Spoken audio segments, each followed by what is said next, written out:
apa yang dinubuatkan dalam kitab suci tentang akhir zaman, bahwa moral manusia akan menjadi seperti zaman Sodom dan Gomora dan pada zaman Nuh. Dan dikatakan pula bahwa sebelum atau menjelang kedatangan Tuhan, orang-orang percaya akan murtad dan harus muncul dahulu antikris. Antikristus menyatakan dirinya dulu. Baru Tuhan Yesus akan datang kembali kedua di bumi dan akan menghukum dunia yang rusak, dunia yang berdosa, dan akan mendirikan kerajaan 1000 tahun. 2 Tesalonika 2 ayat 3. Kita mau baca tentang hal ini. 2 Tesalonika 2 ayat 3. Janganlah kamu memberi dirimu disesatkan orang dengan cara yang bagaimanapun juga. Sebab sebelum hari itu haruslah datang dahulu murtad, dan haruslah dinyatakan dahulu manusia durhaka yang harus binasa. Janganlah kamu memberi dirimu disesatkan orang dengan cara bagaimanapun juga. Sebab sebelum hari itu haruslah datang dahulu murtad. Dan haruslah dinyatakan dahulu manusia durhaka yang harus binasa. Kata murtad menandai bahwa orang-orang percaya mengatakan di luar Yesus ada keselamatan.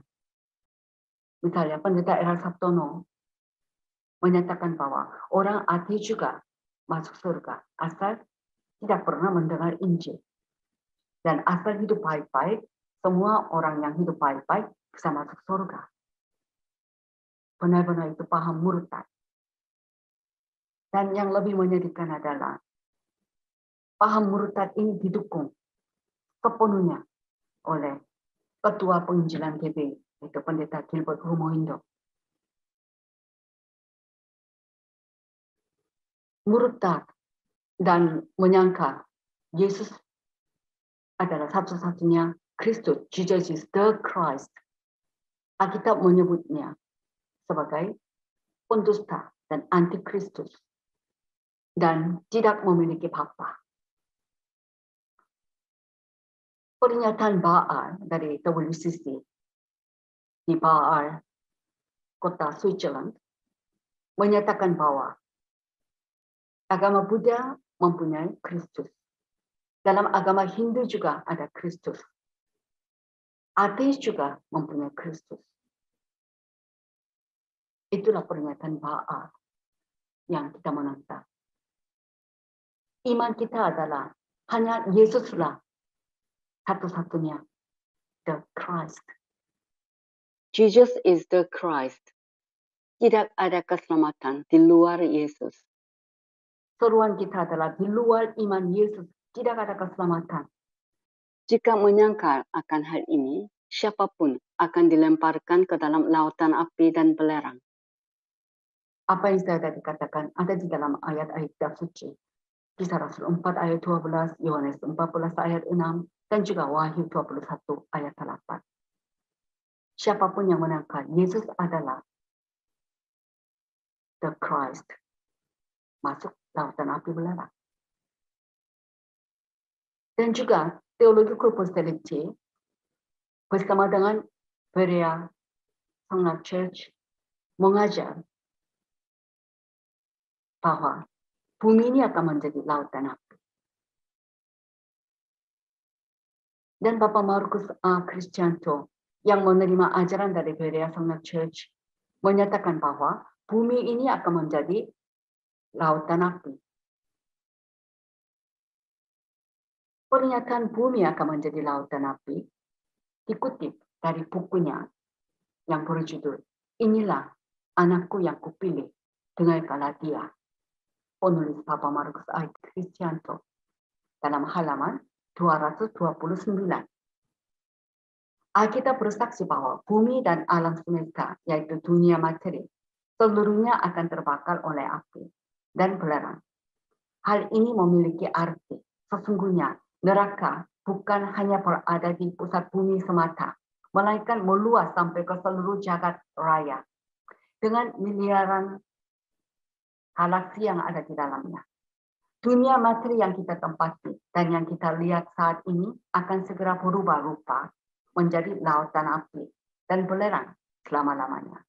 Dan inilah tempat yang disebut dengan neraka. Apa yang saya nyatakan, pernyataan kita adalah, bukanlah bumi menjadi lautan api.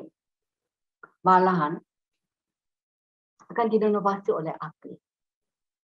Lalu bumi ini akan menjadi langit yang baru, bumi yang baru. Dan ayat 3, langit yang baru dan bumi yang baru, bukan di luar bumi ini, tetapi di bumi yang sekarang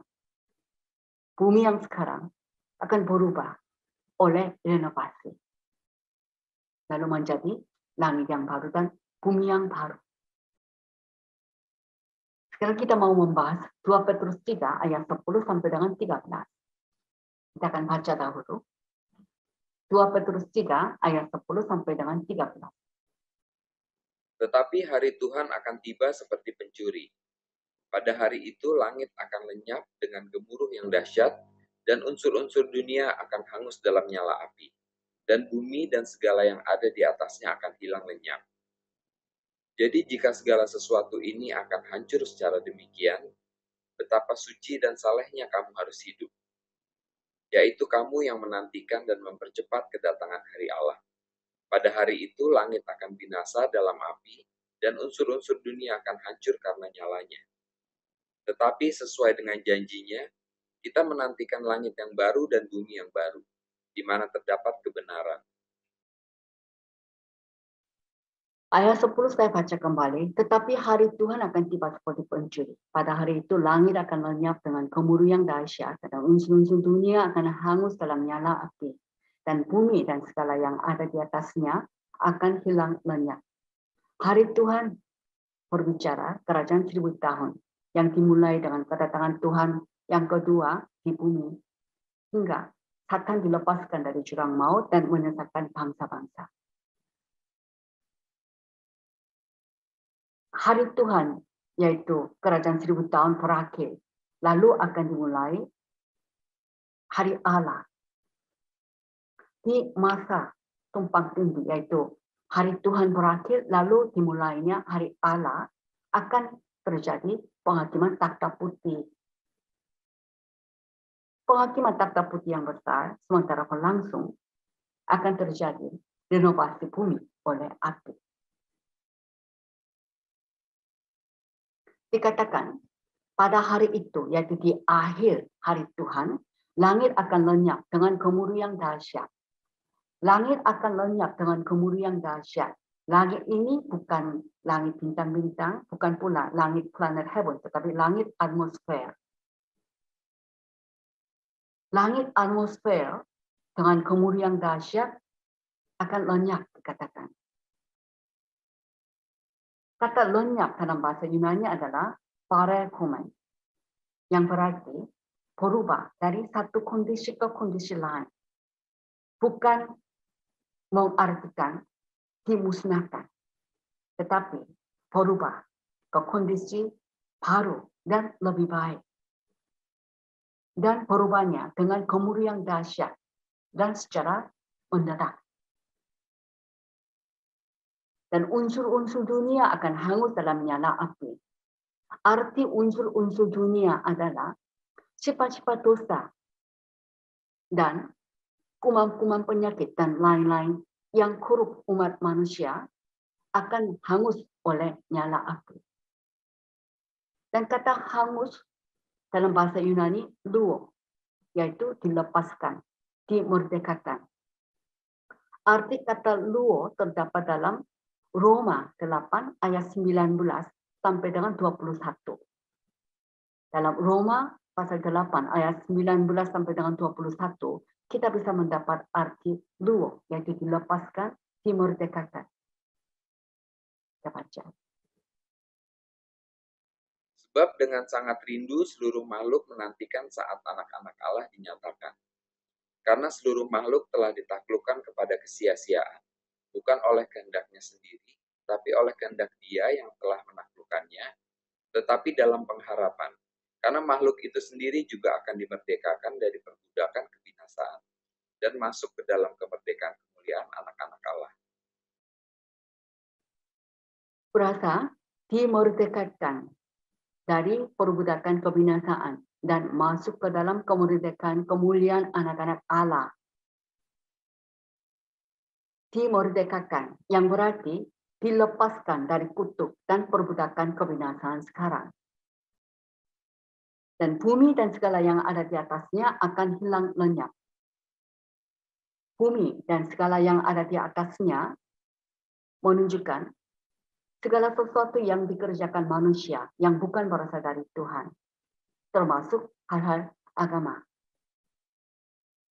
Itu hilang lenyap, yang berarti dibakar habis.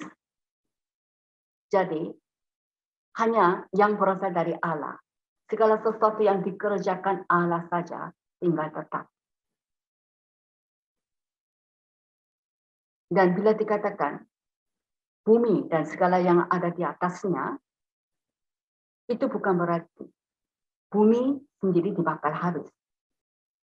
Tetapi segala yang ada di atasnya, itu pun hanya yang bukan berasal dari Tuhan.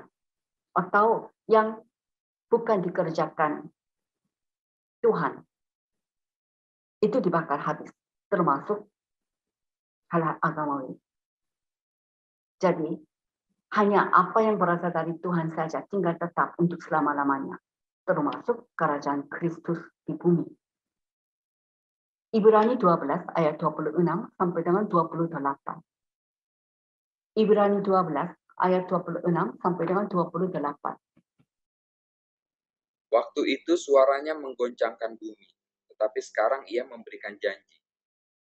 Satu kali lagi aku akan menggoncangkan bukan hanya bumi saja, melainkan langit juga.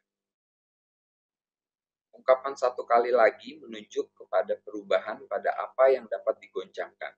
Karena ia dijadikan supaya tinggal tetap apa yang tidak tergoncangkan. Jadi karena kita menerima kerajaan yang tidak tergoncangkan, marilah kita mengucap syukur dan beribadah kepada Allah menurut cara yang berkenan kepadanya, dengan hormat dan takut. Sekarang kita mau membahas ayat 11. Saya baca kembali 2 Petrus 3 ayat 11. Jadi, jika segala sesuatu ini akan hancur secara demikian, betapa suci dan salehnya kamu harus hidup. Segala sesuatu ini akan hancur demikian. Kata hancur dalam bahasa Yunani adalah luo, yaitu dilepaskan. Semua yang diciptakan yang ada di dalam dunia berada di bawah perbudakan kebinasaan karena dosa Adam. Nanti pada saat renovasi bumi oleh api akan dimerdekakan atau dilepaskan dari kutuk dan perbudakan kebinasaan. Dan segala sesuatu, yaitu bumi dan langit atmosfer, akan dilepaskan atau dibebaskan, yaitu luo. Lalu menjadi keadaan yang baru dan lebih baik. Maka di dalam ayat 11 ini, kata hancur, bahasa Yunani adalah luo, dilepaskan. Sebelumnya di ayat 10 juga, unsur-unsur dunia akan hangus. Bahasa Yunani, hangus adalah luo, yaitu dilepaskan, dibebaskan. Kesimpulannya, daripada ayat 10 dan 11, sesungguhnya 2 Petrus 3 ayat 10-11 adalah segala sesuatu yang tidak disebabkan Allah atau yang bukan berasal dari Allah akan dibakar habis. Tetapi dunia yang diciptakan, termasuk para hewan, tumbuh-tumbuhan, akan dilepaskan dari perbudakan kebinasaan, yaitu luo, dilepaskan dan akan berubah menjadi keadaan yang baru dan lebih baik. Change, yaitu parekome. Lalu sekarang ayat 12, yaitu kamu yang menantikan dan mempercepat kedatangan hari Allah. Pada hari itu langit akan binasa dalam api dan unsur-unsur dunia akan hancur karena nyalanya. Kamu yang menantikan dan mempercepat. Dalam bahasa Indonesia diterjemahkan menantikan dan mempercepat. Kalau menantikan, ini mengartikan mengharapkan sungguh-sungguh. Hari Allah adalah di mana pemerintahan Allah tanpa pemberontakan seperti sebelum Lucifer atau Adam jatuh dosa. Maka kata menantikan yang lebih tepat artinya mengharapkan. Kata mempercepat adalah merindukan dalam bahasa Yunani. Kedatangan Tuhan yang kedua di bumi maupun hari Allah yang telah ditetapkan oleh Tuhan akan terjadi menurut jadwal Allah yang telah ditetapkan dan bukan oleh unsur-unsur manusia. Jadi manusia hanya mengharapkan dan merindukan kedatangan hari Allah. Hari Allah adalah saat di mana kerajaan 1000 tahun berakhir. Lalu bumi direnovasi oleh api menjadi langit yang baru dan bumi yang baru. Jadi pemerintahan Allah yang mutlak di Helvetica. Itu hari Allah. Dan pada hari itu langit akan binasa dalam api. Pada hari itu, yaitu permulaan hari Allah, langit, yaitu langit atmosfer, akan binasa dalam api. Kata binasa pada hari itu, yaitu pada permulaan hari Allah, langit akan binasa dalam api. Langit, yaitu langit atmosfer, akan binasa. Artinya dilepaskan. Luo. Maka binasa juga dalam bahasa Yunani adalah luo, dilepaskan. Seperti hangus, hancur, bukan dimusnahkan. Tapi luo, yaitu dilepaskan atau dibebaskan. Unsur-unsur dunia akan hancur karena nyalanya. Unsur-unsur dunia berbicara tentang hal-hal berdosa dan sistem dunia ini. Kalau kata hancur di sini mengartikan dicairkan, meleleh oleh api. Jadi apa yang perlu dibakar seperti unsur-unsur dunia akan dibakar habis.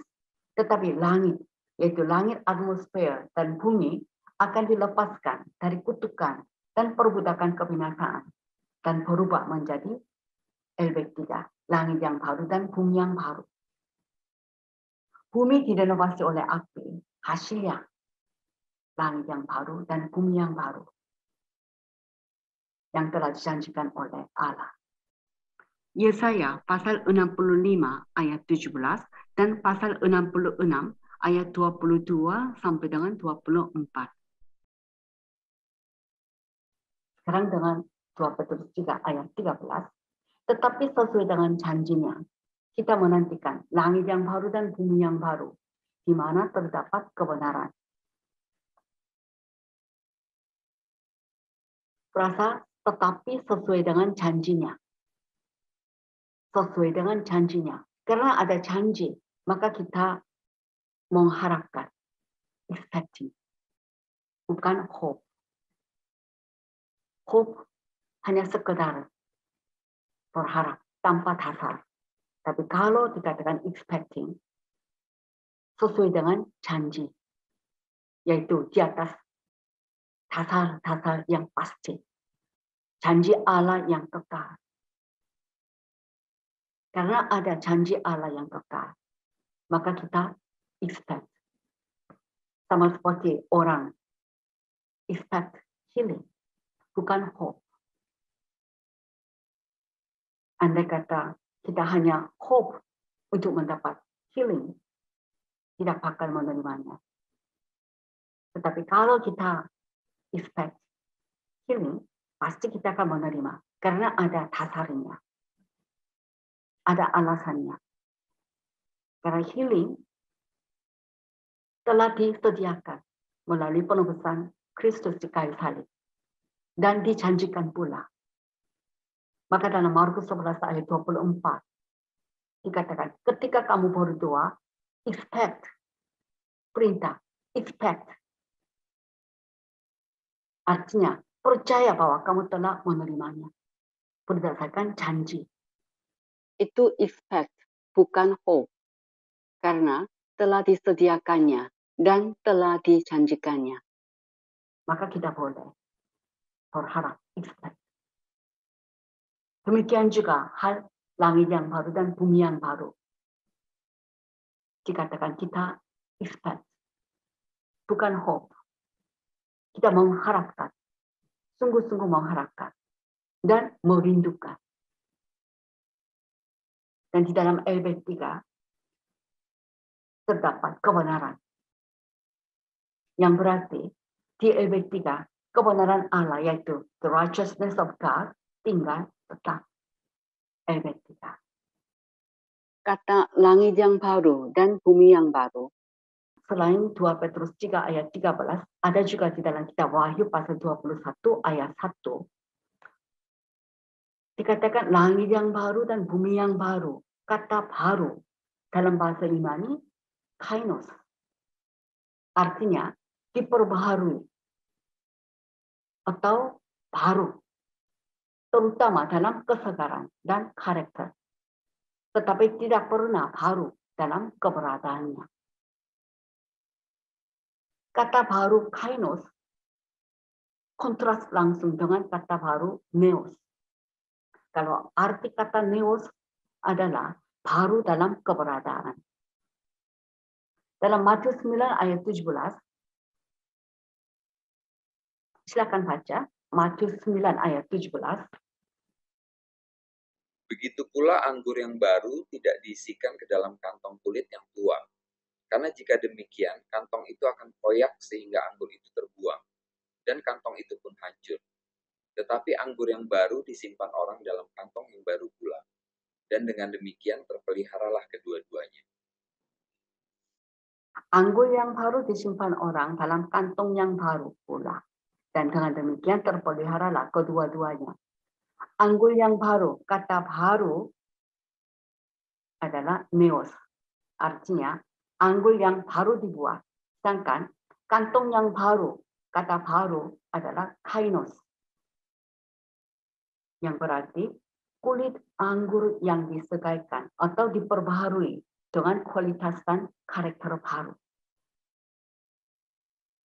Sekali lagi, kalau anggur yang baru, kata baru adalah bahasa Yunani neos. Artinya, anggur yang baru dibuat. Sedangkan kantong yang baru, kata baru dalam bahasa Yunani kainos. Artinya, kulit anggur yang disegaikan atau diperbaharui dengan kualitas dan karakter baru. Helvetica, langit yang baru dan bumi yang baru, kata baru adalah kainos. Yaitu diperbaharui dengan karakter baru. Dan bukan neos, yaitu yang baru dalam keberadaan. Jadi bumi bukan dimusnahkan oleh api, lalu menjadi lautan api. Tetapi bumi akan direnovasi oleh api, yaitu diperbaharui. Akibatnya, bumi ini akan menjadi langit yang baru dan bumi yang baru. Haleluya.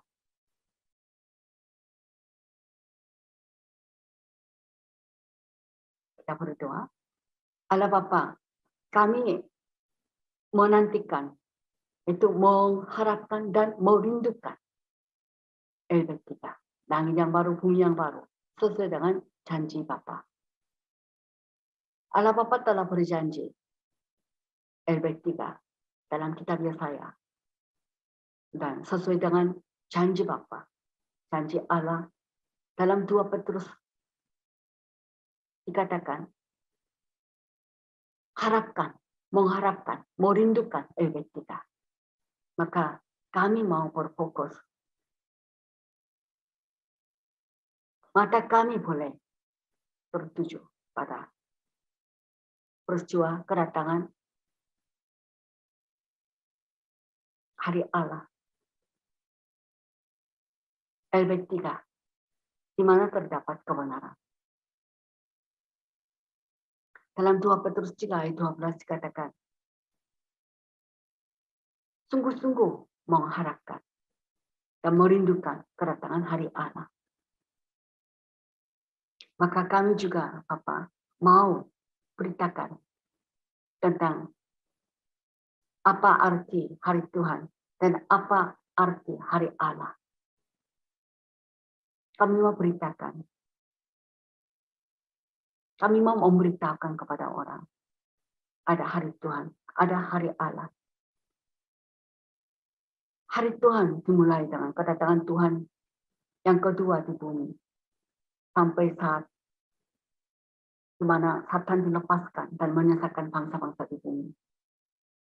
Sedangkan hari Allah adalah saat hari Tuhan berakhir dan bumi ini akan direnovasi oleh api. Lalu sebagai akibatnya akan terjadi Helvetica. Itulah hari Allah. Allah Bapa, kami berterima kasih karena kami dapat menerima pengertian akan Helvetica dengan jelas sesuai dengan kitab suci. Terima kasih Bapa. Dalam nama Yesus kami berdoa. Amin.